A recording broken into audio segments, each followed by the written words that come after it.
வணக்கம் நண்பர்களே. ஆந்திர பிரதேசத்தின் உள்ள லேபாக்ஷியானது சிருஷ்டியின் அதிசயம் மட்டுமல்ல, இது ஒரு வரலாற்று சின்னம் மற்றும் ராமாயணத்துடன் தொடர்புடைய ஆன்மீக திருத்தலம். இதன் மர்மமான கதை மற்றும் மாபெரும் ஆளுமையை நாம் இப்போது தெரிந்து கொள்வோம். வாருங்கள்.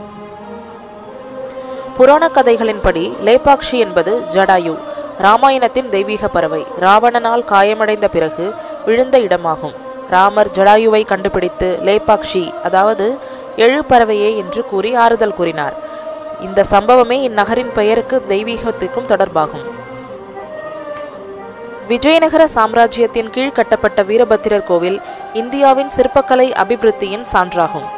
ஆடல்கள், இசையகங்கள் மற்றும் புராண கதைகள் இதன் சுவர்களில் அழகிய முறையில் செதுக்கப்பட்டுள்ளன. ஒவ்வொரு சிற்பமும் அந்த கால கலைஞர்களின் பெருமையை வெளிப்படுத்துகிறது. இந்த கோவிலின் மிகப்பெரிய சிற்பம்சமாக தொங்கும் தூண் ஒன்று உள்ளது. இந்த தூண் தரையினை தொடாதது மட்டுமின்றி அதன் அடியில் துணியை எளிதாக செலுத்தலாம். இது விஞ்ஞானிகளுக்கும் பக்தர்களுக்கும் இன்னும் வியப்பை ஏற்படுத்துகிறது. கோவிலுக்கு வெளியே நீங்கள் இந்தியாவின் மிகப்பெரிய நந்தி சிலையை காணலாம். இது ஒரே கற்களிலிருந்து செதுக்கப்பட்டதாகும்.